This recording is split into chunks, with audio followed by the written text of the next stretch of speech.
안녕하세요. 누다신입니다. 심리상담은 내담자가 자신의 심리적 어려움을 이야기하고 상담자는 전문가로서 그 어려움을 해결하는 데 도움을 줍니다. 그런데 이 모든 과정은 상담자와 내담자가 맺는 관계 위에서 진행됩니다.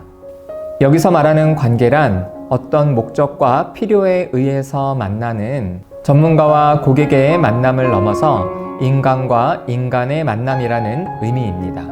상담에서 맺는 관계는 다른 인간관계와 비슷합니다. 갈등과 화해, 미움과 사랑, 경쟁과 질투가 있습니다.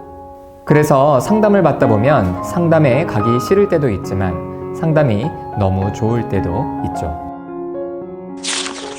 상담이 너무 좋은 것이 문제가 되는지 반문하는 분들도 계십니다. 상담이 좋다는 것은 그만큼 상담자에 대한 신뢰도 있으며 상담에 대한 동기도 높은 것이니 무조건 좋은 것이 아니냐고 생각하실 수 있습니다. 실제로 어떤 심리치료 이론에서는 상담자에 대한 내담자의 긍정적 감정을 문제 삼지 않기도 합니다. 상담자에 대한 부정적 감정은 상담을 방해할 수 있지만 긍정적 감정은 그렇지 않다고 판단하기 때문이죠. 일리 있는 말입니다. 그러나 경우에 따라서는 상담이 너무 좋은 것도 문제가 될 수 있습니다. 상담이 너무 좋다는 것은 상담자가 좋다는 것이죠. 상담은 분명한 목적이 있습니다. 상담자에게 느끼는 감정이 상담에 방해가 되어서는 안 되겠죠.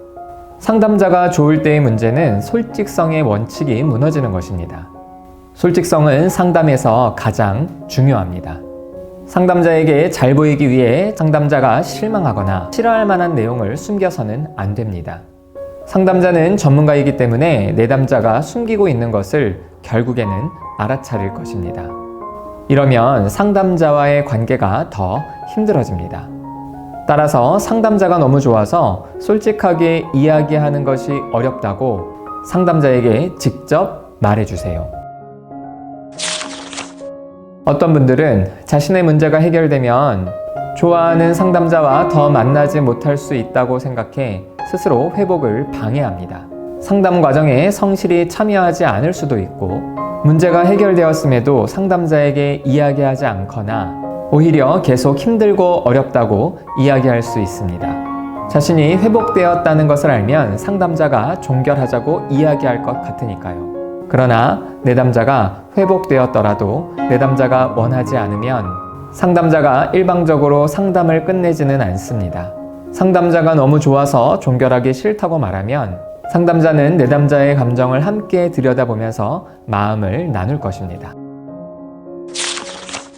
이처럼 상담 혹은 상담자가 너무 좋은 것이 상담에 방해가 되기도 하지만 모든 경우가 그런 것은 아닙니다.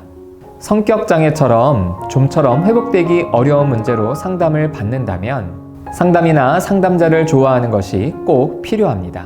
성격장애의 경우 상담자를 좋아하더라도 실제 변화 과정이 워낙 힘들고 고통스럽기 때문에 상담자에게 화가 나고 싫어하는 감정에 압도되어 상담을 그만두고 싶을 때가 많습니다.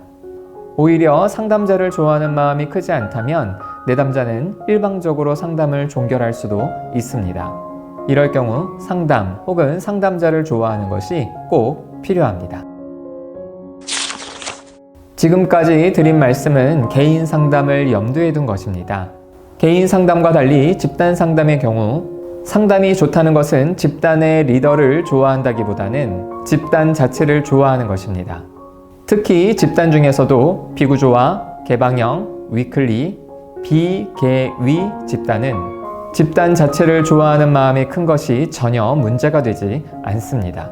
왜냐하면 비개위 집단은 치료 목적보다는 마음의 운동 목적으로 평생 참여할 수도 있고 또 집단이 아무리 좋더라도 집단 내에서 일어나는 다양한 역동과 마음의 작업을 피할 수 없기 때문입니다. 그래서 비개위 집단의 경우 상담이 좋을수록 좋습니다.